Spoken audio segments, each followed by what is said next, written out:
Olá pessoal, sejam todos bem-vindos a mais um Elas Podencast.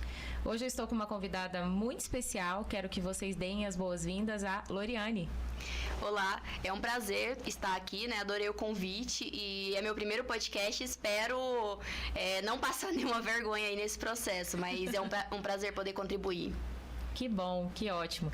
Loriane, o objetivo desse podcast é mostrar um pouco de histórias, né, inspiradoras, assim como a sua, de mulheres, para que nós possamos, então, motivar outras mulheres a realmente fazer coisas inovadoras, às vezes até que elas pensam que é impossível. Então, é trazer realmente uma inspiração, uma motivação, trazendo um pouco mais aí de histórias de mulheres de verdade. Eu vi que você é graduanda, né, em gestão de startups. E eu queria entender um pouco melhor como que começou essa sua história em relação a esse meio, né? Por que você decidiu fazer esse curso? Como que surgiu essa, como se diz, essa relação sua com esse mercado digital? Então, a minha história, ela começou quando eu tinha 19 anos, onde eu recebi uma oportunidade de trabalhar numa empresa de pesquisa eleitoral. E lá eles estavam montando um jornal e eu era simplesmente uma secretária ali, né, que fazia, vamos dizer, faz tudo ali, né, que tá a pau pra toda a obra. E aí eu via esse jornal e eu ficava encantada com as jornalistas ali escrevendo texto, fazendo matérias e fazendo entrevistas. E eu olhava assim e falava, eu quero fazer algo assim. E aí, do nada, um dia passando atrás de uma dessas jornalistas, eu vi ela mexendo num programinha de edição de imagem. E ele era online, eu bati o olho assim, olhei e falei, opa, qual que é o nome desse programa? Aí vi escrito Canva. E aí eu peguei, acessei esse site e comecei a mexer, não entendia nada de design, não sabia nem o que era marketing. E aí foi em questão de uns 3 meses, sozinha, sem falar nada pra ninguém, eu comecei a criar artes. E aí cheguei lá, mostrei pra elas. E elas falaram, não, a partir de agora você vai criar arte aqui pra gente, a gente não quer criar mais não. E aí comecei assim, criando artes pra ela. E aí, do nada, eu falei, não, eu quero fazer algo mais. Eu tinha uma facilidade imensa com o Facebook, então eu falei, quero fazer algo mais. Eu quero conseguir essas matérias pra elas. E aí, criei algumas contas no Facebook das cidades que elas precisavam de matérias e comecei a fazer live, tipo, sem avisar nada. Eu falei, se der bronca aqui, eu só aguento e peço desculpa, e é isso, e paro. E aí comecei a fazer lives e isso deu uma audiência tão grande. Teve um dia que eu tava fazendo uma live que deu 5.000 pessoas ao redor de Brasília, e as pessoas falando, eu tenho uma história pra contar, eu tenho um problema aqui e tal. E aí começaram a mandar, o bom disso foi que a gente começou a receber matérias mais pessoais, mais reais, das pessoas das cidades. Até então eram matérias que vinham de empresas, de políticos e tudo mais.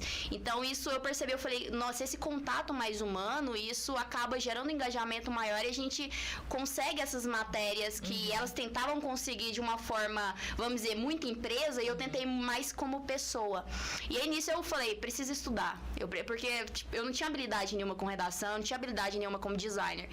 E aí comecei a fazer alguns cursos de curta duração. Nesse período, nesse processo, eu tava fazendo engenharia civil, o que não tem nada a ver, mas enfim, era apaixonada por matemática. Tranquei o curso de engenharia civil, continuei fazendo alguns cursos e pulando lá para 2019, decidi entrar no curso de publicidade e propaganda. E aí nesse curso, uma professora que eu digo que foi minha mentora de vida, essa professora, a Vanessa Pazini, ela é daqui de Goiânia, ela dá aula no IPOG, é uma pessoa maravilhosa.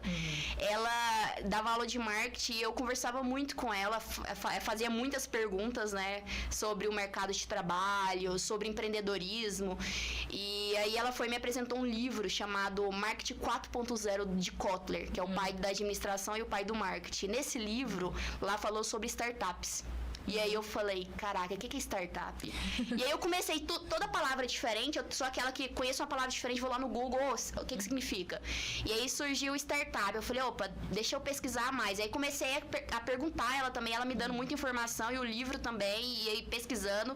E aí descobri que ia ter um evento de startups aqui em Goiânia, pela comunidade Startup Go, que é a comunidade que, vamos dizer, que engloba todas as startups goianas.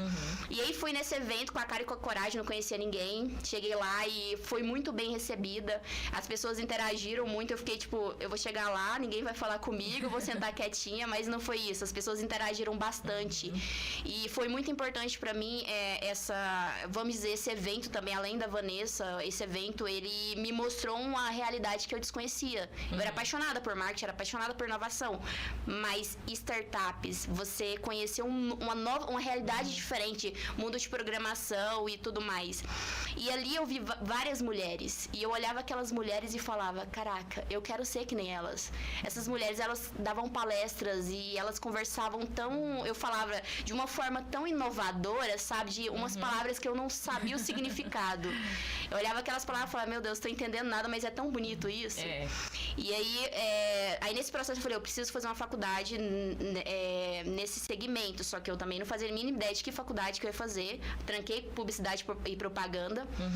E aí comecei a estudar, e aí surgiu a oportunidade de pegar mais uma vez marketing, né? Eu já tinha feito nome no marketing, então apareceu muitos serviços pra mim, e acabei, deixa eu usar um pouquinho aqui minha jornada de startup. E aí voltei pro marketing, mas aí em 2020 decidi fazer o curso de UX no início do ano. E aí fiz alguns cursos, 12 cursos de UX. Alguns. São de curtas durações. O maior foi de 6 meses. Explica um pouquinho, até assim, que Sim. Às vezes quando você fala assim, a pessoa tá, mas o que é isso? É que nem eu lá no evento de startup, né? Tipo, o que é isso? O que é o UX? Designer UX é o designer da experiência do usuário. Ele não tem nada a ver com designer gráfico, com criação de imagem. Ele tá voltado para a área de TI, né? Ele tá dentro da área de TI. É basicamente uma pessoa que estuda toda a experiência do usuário, né? A jornada do cliente é mais fácil. A gente fala usuário e pensa que é só a pessoa ali que tá no digital. A jornada do cliente, por exemplo, essa garrafinha de água, ela com certeza teve um estudo de designer UX para criar ela. Porque se você pegasse ela fosse muito mole, poderia, tipo, causar uma sensação ruim na sua mão. Eu vi uma imagem esse tempo atrás, bem interessante, de um homem com a caixinha de suquinho e ele tinha aquela voltinha do canudinho. E ele tava chupando a voltinha. E aí ele chupando a voltinha assim, ou seja, ele não foi lógico pra ele pegar o canudinho, tirar a voltinha e colocar a boca na pontinha. Não, ele colocou na voltinha. Então o designer UX, ele tem que prever se o cliente tem se ele tem conhecimento, né, prático, se ele vai conseguir chegar naquele resultado, se ele vai conseguir usar aquele produto de forma lógica e simples, o mais simples possível. Não pode ser difícil para você abrir uma garrafa, não pode ser difícil para você ligar um computador e usar ele. Tem que ser tudo fácil. Se é fácil para você, você usa, você se sente feliz e você compartilha. E o UX tá aí para estudar como você vai se comportar, qual vai ser a sua jornada de uso dentro de qualquer coisa, seja físico, seja digital. Então, basicamente, além disso, a gente faz os desenhos. Então, por exemplo, uma coisa que eu gosto... Quem nunca, né, se viu no Google fazendo pesquisa porque não sabe como que funciona o que comprou. Isso. Ou não sabe, porque é tão complexo, às vezes o manual é tão complexo, o produto vem tão de uma forma tão diferente do que você viu, que você pensa, meu Deus, por onde eu começo? Como que monta isso? E os manuais em outras línguas? Não, gente, é muito, muito. É muito. O UX, eu falo que ele veio aí pra você não precisar de manual.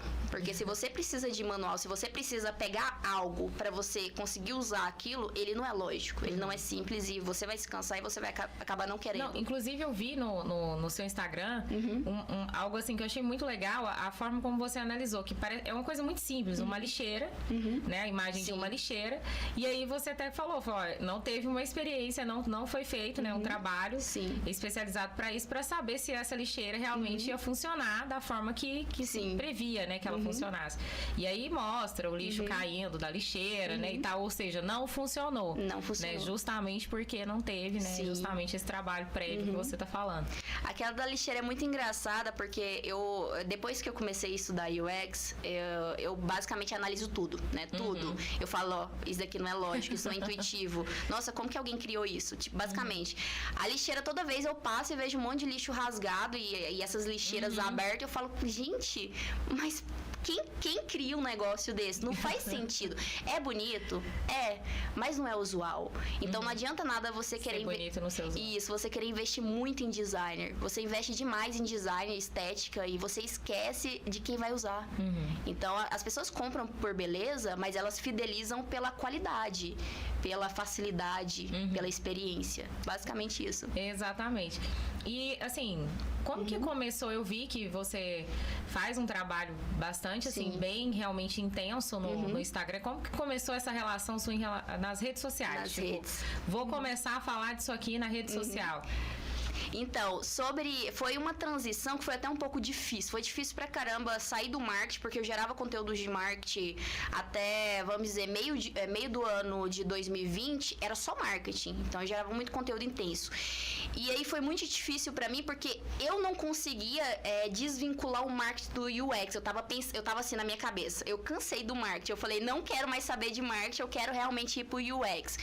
Porque além de ser uma área bem promissora, o valor, vamos dizer, está com escassez profissional no Brasil, não só no Brasil, mas mundialmente em relação à TI. Então, as oportunidades são bem melhores, tem muita oportunidade de fora. E eu falei, não quero mais ser marketing, porque marketing, como se diz, está acontecendo uma prostituição de carreira que nem muitas outras. E aí só que eu tava com grande dificuldade, eu não tava conseguindo, e eu tive que parar meu Instagram e fiquei 6 meses. Então, 2020, meio 2020 até janeiro desse ano, eu parei e não postava nada. E eu fiquei, enquanto eu não consegui entender um conteúdo foda, criar um conteúdo foda voltado pro UX, eu não vou criar nada. Então, pausei. E aí, meu Instagram caiu, a audiência e tudo mais.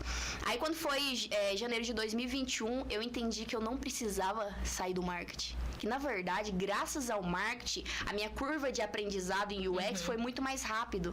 Porque as pessoas, elas entram em UX, elas demoram em torno de uns 2 anos para sair do júnior. Porque no TI a gente tem os júnior, o pleno e o sênior. Então, elas demoram cerca de uns 2 anos para sair. E eu, com um mês de conhecimento, eu já estava pegando serviços, ganhando R$3.000 por serviço em UX. E isso, geralmente, 3 mil durante 2 anos você ganha 3 mil. Aliás, durante 1 ano você ganha ali 1.000, 1.500, depois disso que você passa a ganhar 3. Então, eu falei, foi graças ao marketing que eu consegui virar UX como que fala? Me tornar profissional mais rápido. E aí eu comecei a juntar o marketing com o UX. Porque o marketing é o quê? É estudo de mercado. São estratégias mercadológicas. E o UX é o quê? Análise da experiência do cliente. E se eu pegar o estudo de mercado, a visão do marketing e unir isso tudo? E foi isso que trouxe um boom pra mim. E quando eu comecei os primeiros conteúdos que eu fiquei, nossa, eu vou ter uma audiência baixíssima, porque eu fiquei parada um bom tempo. Os meus primeiros conteúdos, eu já sabia ranquear Instagram, usar algumas, vamos dizer, algumas ferramentas pra ranquear ele. Os primeiros conteúdos bombaram. Eu lembro que eu tinha postado um vídeo, depois eu vou conferir se ele tá lá, mas ele deu, se eu não me engano, 20 mil de visualizações. 20 mil de visualizações. Nesse primeiro vídeo eu consegui clientes e foi bem bacana, porque eles chegaram e falaram, você é UX, mas você tem outra formação, porque eles viam que tinha algo diferente ali. Eu falava, não, é porque eu tenho uma bagagem aí de 5 anos em marketing. Então, foi um diferencial muito grande. A partir de janeiro de 2021, eu comecei a postar conteúdos com mais frequência, mas também estava bem difícil, porque as oportunidades surgiram com uma velocidade incrível. Eu estava conseguindo contatos de São Paulo, do Sul, todas as regiões do Brasil ali pro Sul, Sudoeste, por aí. E aí, de repente, contatos em Portugal também. E aí eu falei, preciso fazer algumas lives, porque lives eu vou conseguir contato com a pessoa e com o público dela. Então fui lá, fiz uma análise de quem eram as pessoas que abrangiam o meu público-alvo, comecei a fazer lives. E aí intensificou mais ainda o meu alcance em Portugal. Portugal, atualmente, ele é um dos maiores o país que tem maior investimento em inovação. Antigamente estava tudo centralizado nos Estados Unidos, ali no Silicon Valley. E agora Portugal aproveitou ali a brechinha, né, a pandemia, e investiu muito muito forte. Então, vamos dizer que pode ser que nos próximos 5 anos ele domine esse mercado de inovação. Então, eu olhei essa oportunidade e falei, eu preciso ganhar visibilidade lá também. E aí, através dessas lives, surgiram muitas oportunidades. Então, pensa, as pessoas pensam às vezes que, mas live o retorno demora e também dá muito trabalho fazer live, eu vou direto para vendas. Se eu chegasse, por exemplo, aconteceu muito, eu chegar e abordar um cliente pelo WhatsApp, mandar um flyerzinho, um PDF com minha apresentação, eles nem me respondiam. Agora, quando eu fazia uma live com uma pessoa dessa que tinha ali 200 seguidores que fosse, mas eram 200 seguidores que eram donos de empresas, donos de startups que precisavam de um design UX. Era só 200, mas era 200 do meu público-alvo. E aí eu comecei a receber direct no Instagram, eles interagiam comigo. E aí uma coisa que eu percebi, que eu diria que foi o pulo do gato, quando eu comecei a postar o meu dia a dia no Muay Thai, o meu dia a dia fazendo coisas aleatórias que não tinha nada a ver com UX no eStore, eles interagiam. Nossa, eu também luto. Nossa, eu também passo por isso. Nossa, por exemplo, as minhas receitinhas malucas, né, que eu falo, eu vou lá e misturo um monte de coisa e posto. E muita gente olha aquilo lá com, não é profissional. Só que pra quem tá dentro desse mundo de inovação, eles olham e se identificam. E naquele momento eles estão me acompanhando vamos dizer, há uns 3 meses, nunca interagiram com nenhum conteúdo meu. De repente eu posto um eStore que também faz parte da realidade deles e eles vão lá e interagem. E nessa interação, acabou que eu consegui uma oportunidade em Santos, São Paulo. Então, consegui uma oportunidade lá com uma software house e foi indo assim, basicamente. Não, bacana. E isso que você falou é interessante, porque às vezes as pessoas, é o que a gente fala, quer fazer uma coisa muito, como se diz, muito complexa, né? E a gente costuma dizer que o básico, né? O básico é o que funciona. Então, o que você fez foi aproveitar as ferramentas que você tinha ali no momento e realmente aproveitou para te dar a visibilidade que você precisava. E isso é algo bem bacana. E assim, eu vi na questão, por exemplo, de gestão para startups. A X-Level é uma startup. Então, hoje, porque assim, para as pessoas entenderem um pouco mais, como você definiria uma startup de uma forma simples, eu sei que é bem mais complexo do que isso, Sim. mas para ficar um pouco mais, para que o nosso público tenha um pouco mais de contato e saiba um pouco mais o que realmente é uma startup. Bom, startup a gente primeiro precisa entender que é uma empresa assim como qualquer outra. A diferença dela é que ela possui algo inovador dentro, né? Algo inovador. Pode ser uma tecnologia física, pode ser um hardware, pode ser um aplicativo, uma plataforma online, né? Uma plataforma mesmo, formato. Eu falo que a diferença de aplicativo e plataforma você consegue acessar em desktop. E é basicamente isso. A startup é uma empresa normal, assim como as outras empresas, mas ela tem algo inovador. O processo dela, aí que é o diferencial da empresa tradicional. A empresa tradicional, a curva de crescimento dela é mais demorado. Só que ela consegue, desde o início do processo, ter lucro. Ela foca em lucro. A startup não. A startup não foca em lucro. Ela foca em escalar. Em conseguir ter o maior valor de mercado em menos tempo possível. Então, todo o dinheiro que entra de uma startup, ele é reinvestido para fazer cada vez mais ela valer mais no mercado, porque aí depende do foco dos founders, né? Mas a maioria tem esse foco de vender ela lá no futuro. Geralmente é em torno de 5 anos uma startup. Ela consegue, vamos dizer, se estabilizar na curva de crescimento, se estabilizou, ou seja, ela consegue se pagar. Nesse momento que ela consegue se pagar, aí ela abre as portas para receber investimento. Então, assim, uma empresa que começa já tendo lucro de início, vamos imaginar uma empresa pequena, consegue ali ter uns 5 mil pros diretores, uns 5 mil, e com 30 anos ela consegue ali ter uns 20 mil. A gente falando num cenário bem diferente, porque tem muita empresa que passa 20 anos ali que continua nos 5 mil, né? Mas ali tá com uns 20 mil por mês.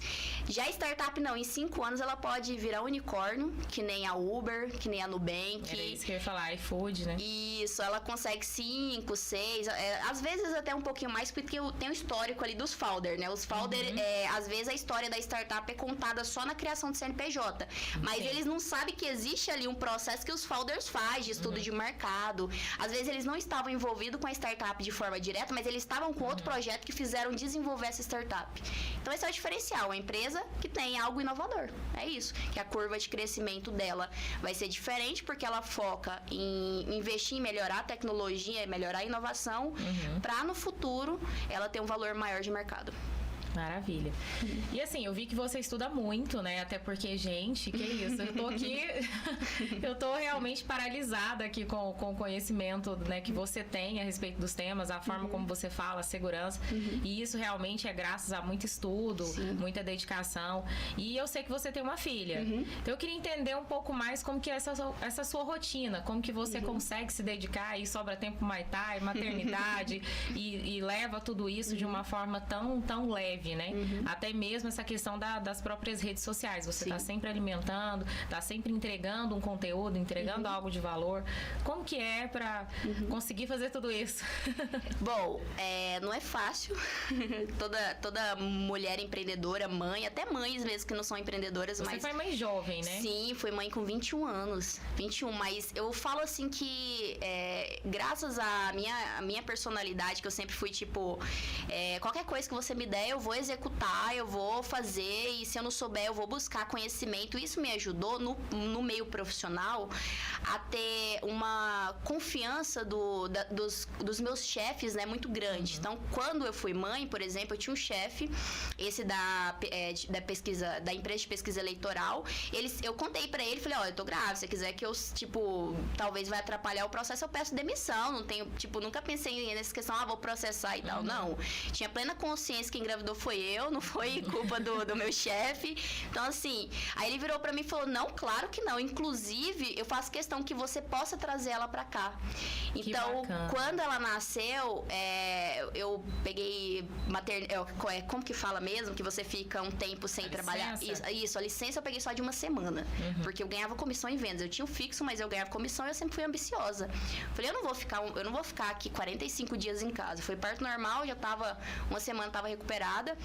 E eu morava a 200 metros do meu serviço. Então, com uma semana, fui trabalhar. Ela foi comigo, durante 6 meses ela estava comigo todos os dias lá. Eu colocava uma cadeirinha que balançava com ela. E, enfim, era esse processo. Eu tinha a minha própria sala, então tinha liberdade de amamentar, sem passar constrangimento e tudo mais. Tinha o processo deles baterem na porta. E foi bem interessante esse processo de conviver com ela no trabalho, porque ali eu pude ver que eu poderia fazer qualquer coisa e ela não seria um empecilho para mim. Ela não iria me atrapalhar, não ia atrapalhar no meu crescimento, nos meus sonhos. Os meus sonhos continuavam. Eu engravidei, foi até interessante. Foi um mês desesperada, pensando, acabou, fudeu agora. Tipo, acabou. E agora eu vou ter que... É até interessante contar um pouquinho dessa sua experiência, porque, né, nós mulheres, isso acontece com milhares de nós. E muitas vezes a mulher se desespera nesse momento, né? De achar, meu Deus, agora acabou, agora eu vou ter que abrir mão dos meus sonhos, dos meus objetivos. Então, é até interessante você compartilhar e, assim, dar o seu conselho no sentido de quem está passando por isso, está nessa fase que você já superou. Então, quando eu engravidei, eu fiquei desesperada, 21 anos. Eu morava sozinha, me sustentava e eu olhava assim, apesar de ganhar bem, eu tava ali na faixa dos 3 mil por aí. Então, eu tinha um salário interessante, só que criança, assim, você pode ganhar o quanto for. Criança custa muito caro, principalmente na fase inicial. Eu olhei, calculava tudo, tô ferrada. Mas aí foi só um mês mesmo e esse chefe, ele me ajudou bastante. A esposa dele também foi uma pessoa que contribuiu muito. Ela sentou comigo, conversou. Ele conversou também.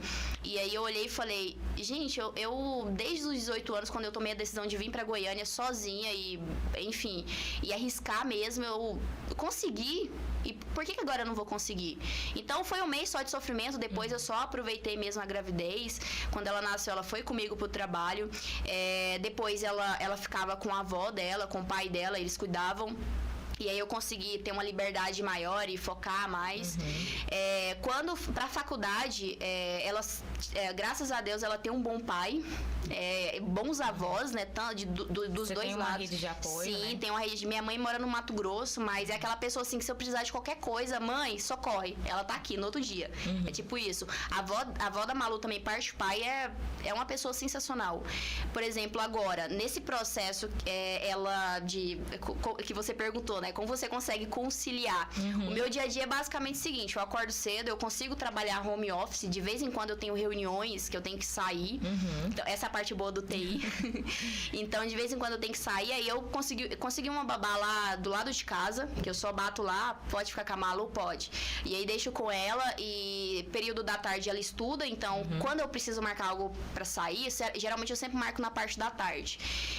E quando é meio de semana, a avó dela sempre busca ela. Então, na sexta-feira a avó passa, pega ela na escola, leva ela na escola na segunda, e aí nesse período do meio de semana eu fico com ela. Eu tô trabalhando, eu só falo: Malu, mamãe tá numa videochamada. Aí ela: tá bom. Aí eu fecho a porta do quarto, ela fica na televisão, ela não bate, não fala nada, fica quietinha na dela. Eu fazia live lá, ela quietinha. Ela assiste televisão, ela vai lá, pega água, pega comida, ela faz o que precisar. Se ela precisar tomar banho, ela vai lá, toma banho e volta. Desde quando ela tinha 4 anos, eu ensinei ela a ter a liberdade dela, né? Ser independente. Então, escovar dente sozinho, banhar e tudo mais. Os brinquedos dela fica de fácil. Eu facilitei a vida dela. Tudo que ela precisa tá ali no alcance dela. As coisas perigosas eliminei, né? Porque criança... criança pode ser mais esperta que for, mas é curiosidade. Então, é basicamente isso. Eu diria que ela também contribui bastante comigo. Quando eu vou no Muay Thai, ela vai comigo e ela fica quietinha lá. Não, inclusive, você falando essa questão até mesmo, né? Que onde você vai, ela sempre te acompanha. Sim. E tal. E isso foi algo que me chamou a atenção no dia do nosso lançamento aqui. E quando eu cheguei aqui e vi você, né, acompanhada da sua filha, aquilo realmente, eu já fiquei sua fã sem te conhecer, como se diz, como eu estou te conhecendo agora. Porque realmente, assim, é admirável. Uma mulher que não se deixa travar, não abriu mão dos seus sonhos, realiza os seus compromissos. E assim, mesmo com a filha do lado, ou seja, você não se vitimiza. Não. Né? No sentido de, ai, nossa, eu tenho uma filha, meu Deus, e agora? Não. Você realmente enfrentou e faz isso com muita maestria. Sim. E no dia que eu vi você fazendo os vídeos e aqui, né, divulgando, nos ajudando na divulgação, eu comentei com o Bruno, eu falei, eu tenho que trazer a Loriane para um podcast, porque assim, eu já fiquei fã de cara, porque só de olhar isso, a gente já percebe que você é uma mulher muito forte. E eu queria conhecer um pouco mais realmente dessa sua história, do que você faz, a sua história de superação. E puxando um pouco o gancho, né, que você tá num meio que digamos assim, não é ainda, tem mais homens do que mulheres, né? Bem mais. E você, assim, sofreu algum tipo de preconceito, alguma dificuldade que você teve, algum momento que você, às vezes, até pensou em desistir, mudar de ramo? Bom, no inicinho, foi na transição de inovação, saindo do marketing para inovação lá em 2020, eu escutei algumas vezes, né, de pessoas que eu busquei como mentores homem, né? Teve a Vanessa sempre foi minha mentora, mas nesse processo eu busquei outros mentores voltados para inovação mesmo. Estava dentro do sistema de startups. E aí eu tive 3 mentores nesse processo, tive muito mais, mas nesse inicinho aí eu tive 3 mentores e um deles me marcou muito, porque eu lembro que eu não sei se foi machismo, porque eu não consegui distinguir se foi machismo, se foi por causa da minha idade, um julgamento por causa da minha idade, que também isso de certa forma atrapalhava um pouco, mas eu lembro que ele falou bem assim pra mim, eu falava que eu queria ser CEO desde o início, eu quero ser CEO, sempre eu me enxergo como CEO, e se eu não for CEO do lugar que eu estiver trabalhando, você pode ter certeza que na minha mente eu sou CEO ali, eu coloco ali que eu sou e ponto final, eu vou agir dessa forma. E eu lembro que eu falei pra ele, não, eu quero ser CEO e eu preciso que você me ensine e o que eu não saber é só você me falar que eu pesquiso. E ele virou pra mim e falou, eu não vejo você como uma CEO. Aí eu, por quê?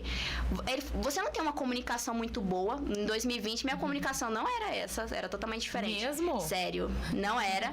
Eu me comunicava de certa forma melhor que a maioria, mas pra esse mundo que eu queria, não tinha uma comunicação boa.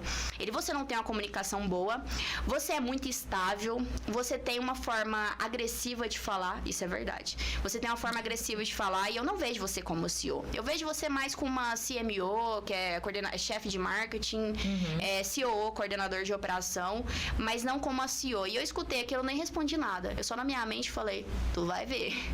Tu vai ver. Espera só. Naquele mesmo dia eu comprei 5 cursos de oratória. Comprei um livro que ele lia, que ajudou. Enfim, que basicamente tudo que ele falava era daquele livro. Eu descobri isso. Eu comprei esse mesmo livro, 6.000 páginas. Receita Previsível, o nome desse livro. Comprei esse livro, comprei os cursos de oratória. Marquei já comprei um curso do IBC também, um curso maravilhoso, desenvolvimento pessoal. E comecei a consumir esse tipo de conteúdo. Eu fui lá e busquei, o que eu preciso para ser uma excelente CEO? O que eu não tenho? O que me falta? Anotei tudo isso, fiz uma lista, busquei conhecimento. E no processo de 2020 até final de até o final, né? Até o final entre 2020 e 2021, eu consumi esses conteúdos, vamos dizer que eu estudava umas 8 horas por dia. 8 horas. Loriane, descanso, sair. Não existia isso não. O meu foco ali era, eu vou me tornar uma CEO. Então, quando eu entrei em 2021, a minha comunicação, nossa, eu falava que eu sentava e vendia até passarinho voando. Mudou totalmente. E além disso, né, teve algumas outras situações também, mas nada tão forte que nem essa. Essa foi bem marcante pra mim. Essa quase que, na verdade, a gente chama isso até assim, a gente chama essas pessoas de coveiro de sonhos. Sim. Porque quase que ele enterrou o seu sonho, né? Se você tivesse dado ouvidos pra ele naquela época, você não estaria aqui hoje. Sim, com certeza. Né? Então, você não teria feito o caminho que você fez.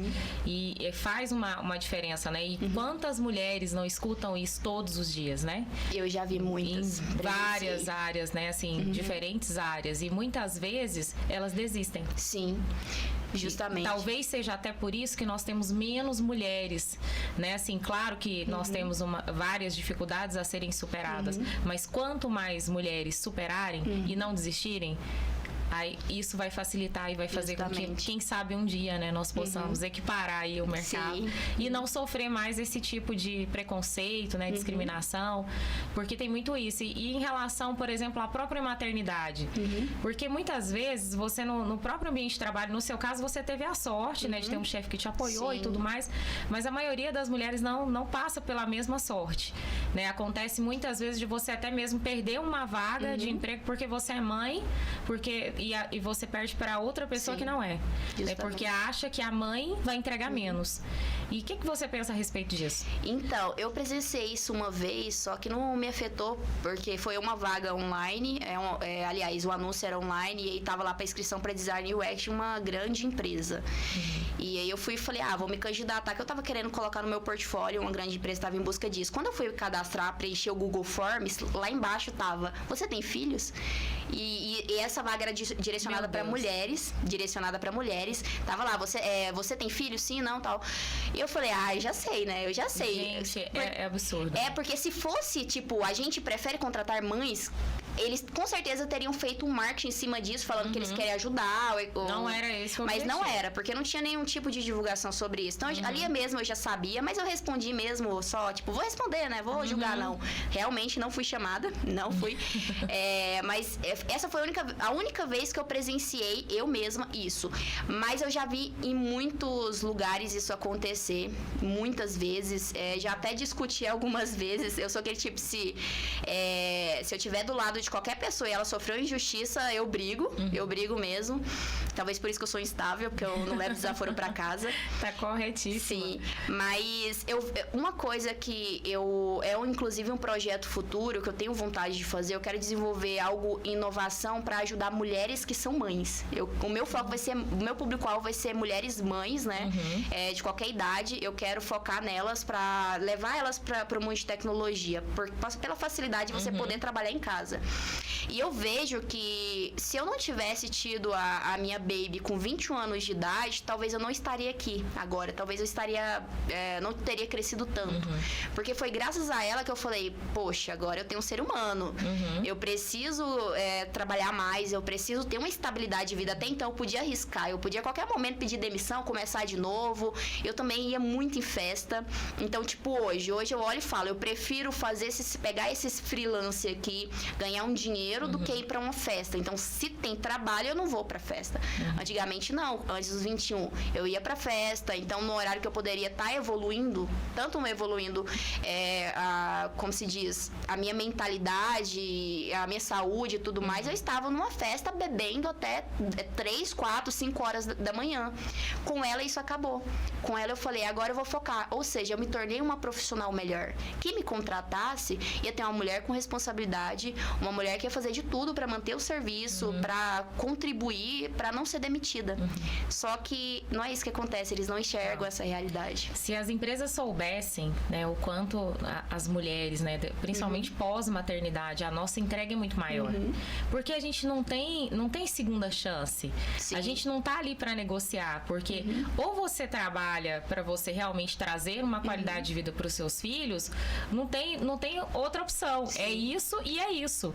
Então você precisa realmente do trabalho para poder custear uma boa escola. Você precisa do trabalho para trazer o alimento, para dar para ela uma moradia de qualidade. Agora, não que eu estou desfazendo de quem não tem filhos, mas eu estou enaltecendo aqui a maturidade no sentido da profissional que é mãe. Porque se o mercado soubesse disso, o quanto a entrega é maior, o quanto a profissional ela se torna até mais comprometida com o trabalho pós-maternidade, eu tenho certeza que eles contratariam. Ia ser, no caso, ao contrário, né?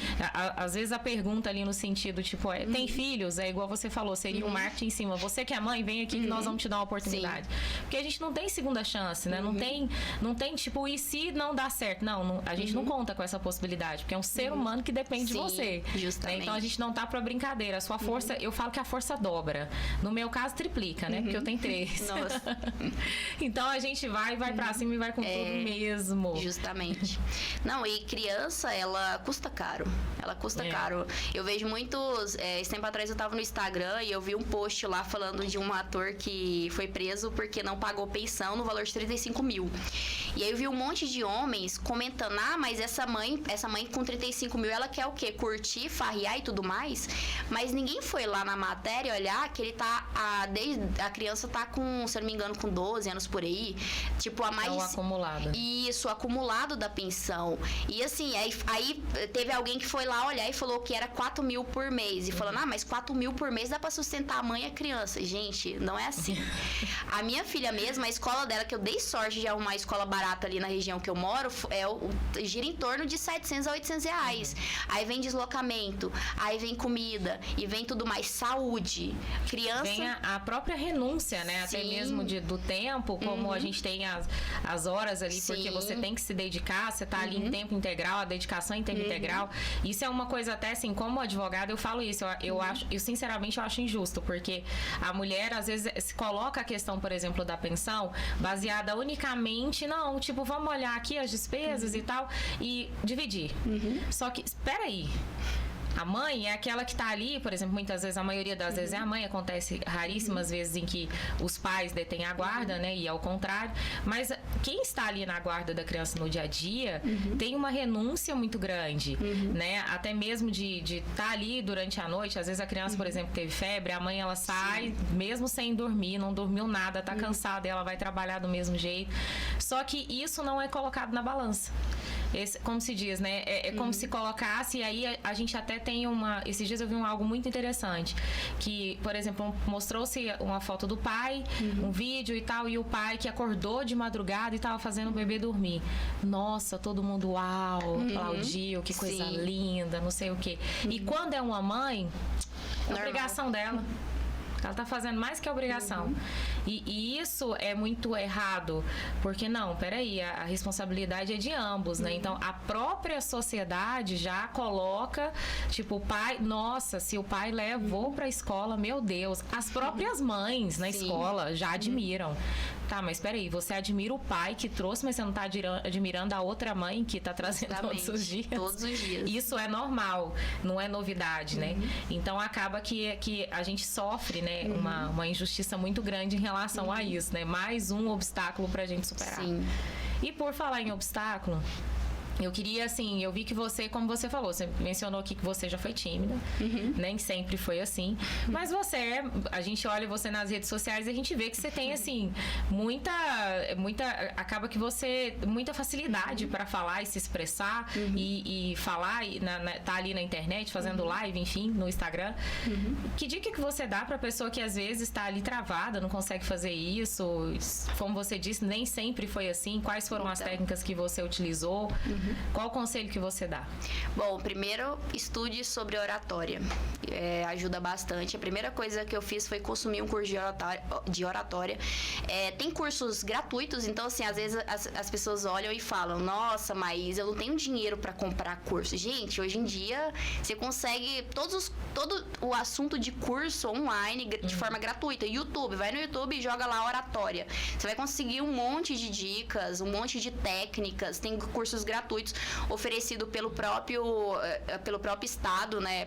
Por exemplo, aqui em Goiânia a gente tem o Sebrae, direto tem cursos gratuitos presenciais de oratória, o Senac. Excelente dica. Isso, tem várias instituições presenciais para quem tem dificuldade de consumir curso online, que eu sei que isso existe. Então procura instituições do governo online, presenciais e online também tem YouTube, joga no Google, curso gratuito de oratória, vai lá, faz inscrição de todos, vê qual é o melhor e consome. Curso de oratória, eu comecei a ler bastante, ler muito, tipo 3 livros por mês, leia. Nem que seja uma revista de futebol, uma revista de moda, mas leia. Só o ato de você estar exercitando a palavra, leia em voz alta. Só o fato de você estar exercitando a palavra ali, você lendo alto, você consegue ir desenvolvendo, tendo facilidade em soltar as palavras, né? Outra coisa também, participar de eventos presenciais, porque você tem que conversar. Você tem que conversar, uma hora ou outra você tem que falar, oi, tudo bem? Tudo, qual é o seu nome? Você tem que se apresentar. Então aquilo ali você vai perdendo. Vai destravando, isso, né? Então participa de eventos online, procura também, enfim, essas instituições governamentais. Às vezes você vai num curso que não tem nada a ver com o seu tema, mas vá lá só para você praticar, além de contribuir com o network, que ajuda muito, também para você criar essa comunicação. Outra coisa, começa a gravar vídeo para não postar. Eu gravei muitos vídeos e não foram postados.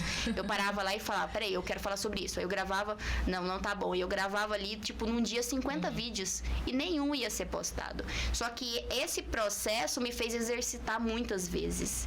Então é basicamente isso. E aí depois, um dia, marco uma live com alguém aí que topa também e só vai. Se olhar a minha primeira live sobre startup, vai ver que eu tinha dificuldade até para perguntar. Eu tava muito travada, apesar de estar com a comunicação melhor, mas é uma nova ferramenta, é um novo lugar que você vai se comunicar, é diferente. Uma coisa é você ser muito boa para falar presencialmente, outra coisa é você ir lá e aparecer na frente das câmeras e falar. Então faça vídeo, vai ser ruim o primeiro, vai ser péssimo, mas você precisa começar. Ficou ruim? Exclui e começa de novo. É isso. Bacana. Loriane, assim, acho que nós falamos um pouco, né, de cada nós passamos por vida pessoal, profissional, mas tem algo que você queira falar, aproveitar o espaço, algum tema que você queira abordar, algum recado que você queira deixar para quem vai nos assistir, para essa mulher que vai nos assistir? Então, para as mulheres, vocês, mulheres, mães, e até quem não é mãe também, né, que eu sei que as mulheres, elas enfrentam uma dificuldade maior todos os dias, tendo que sair de casa de manhã, às vezes de noite, correndo risco ali de ser assediado ou até coisa pior. Eu falo que mulher, ela enfrenta vamos dizer, uma barreira muito grande para permanecer no mercado de trabalho. Então é o seguinte, vá para a internet, procure cursos. Hoje em dia, se você quer ser secretária, você pode ser a melhor secretária. Você pode ir lá procurar um curso de secretária, de oratória, porque imagina uma secretária que tem uma oratória perfeita, que fala inglês. E hoje em dia a gente consegue aprender inglês também de forma gratuita. Tem aplicativo para o celular, joga no Google, curso gratuito de inglês. Vai aparecer aplicativo, vai aparecer vídeo no YouTube, vai aparecer tudo. Então, assim, eu falo que você pode estar em qualquer área, mas seja a melhor da sua área. E a mulher, ela precisa ser 2 vezes maior. Porque dependendo da empresa que ela tiver, do setor que ela tiver, ela vai enfrentar o machismo. Então ela não pode ser só a melhor, precisa ser 2 vezes melhor para ela conseguir crescer. Exatamente isso. Então, busque isso, analise. Eu sou uma porteira. Então, tudo bem. Imagina uma porteira que tem uma comunicação muito boa. Aí, de repente, os outros prédios, né, os outros departamentos lá, eles olham e falam, nossa, essa mulher tem uma comunicação excelente, vamos trazer ela para cá. Ela começa a receber propostas. Porque quem fala bem, quem tem esse diferencial se destaca, não importa onde está. Eu falo, por exemplo, a minha mãe ela é enfermeira. Minha mãe é uma pessoa assim que ela entende demais de enfermagem. Ela estudou livros de medicina. E eu falei, mãe, por que você não faz medicina? Ela, não, tô velha, tô satisfeita aqui. Mas ela aprendeu, muita coisa de enfermagem e ela se destaca. Ela se destaca no hospital, ela se destaca onde ela vai. E isso ajuda, contribui bastante. E qualquer área, mulheres, vá pra internet, porque a internet é fácil, tá na palma das nossas mãos. Vocês não precisam ter um computador para começar. De todo mundo. Semana passada, a minha prima, ela tá querendo vir. A minha família, parte de mãe, mora no Mato Grosso, chamado Cocalinho, uma cidade de 6 mil habitantes. Essa prima minha, ela tava querendo vir pra Goiânia pra fazer direito. E assim, ela vai. É aquela família que todo mundo vai ter que trabalhar pra arcar com a faculdade, né? Então a gente não é de família bem sucedida e tudo mais. Aí eu passei um monte de curso pra ela, né? Eu nem sabia que ela não tinha notebook. Passei um monte de curso pra ela e ela tirou print da tela do celular, ela acessando os cursos. Ou seja, ela não precisou de grandes ferramentas. Hoje em dia todo mundo tem um celular. Se for um celular simples, tudo foi criado para ser usado em celulares simples. Então a gente pode consumir, a gente pode evoluir a nossa carreira. E as mulheres que têm filhos, existem muitas oportunidades para trabalhar em casa hoje em dia e ganhar bem. TI mesmo. Se você, por exemplo, você entra no mundo de programação, com 1 ano você consegue ali ganhar uns 3 mil por aí. Quem tá trabalhando presencial, às vezes trabalha ali, vamos dizer, 8 horas por dia, ganha um salário mínimo.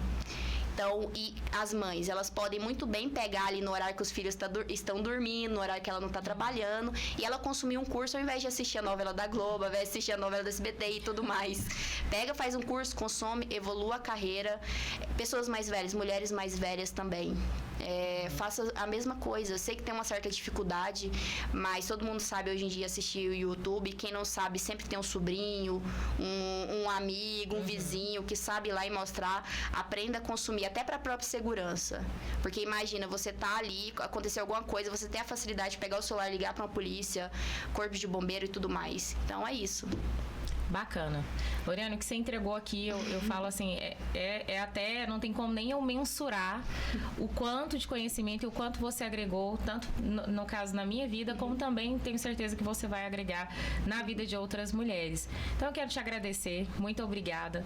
Foi um prazer imenso conhecer um pouco mais de você, conhecer um pouco mais do que você faz e onde que essas pessoas, quem vai nos assistir, encontra você. Bom, pelo Instagram, é só pesquisar Loriane Ilane ou Designer UX Goiânia. Se digitar Designer UX Goiânia, né, o meu Instagram tá ranqueado, o meu LinkedIn tá ranqueado, mas quando for lá no Instagram da X Level, eu vou colocar o meu Instagram lá, vou comentar também, então vocês podem me achar lá. E é basicamente isso. Geralmente eu tô em todos os lugares, né? Bom, bem fácil. A gente vai colocar também aqui o endereço, o @ do seu Instagram, vai aparecer aqui em algum lugar dessa tela. E muito obrigada. Eu que agradeço. E você, né, quero pedir um favor, a forma de vocês retribuírem, né, de retribuírem esse trabalho que a gente faz, se inscrever no nosso canal, deixe o seu like e nos dê aí a sua contribuição enviando esse vídeo, enviando esse podcast para alguém. Muito obrigada e até a próxima.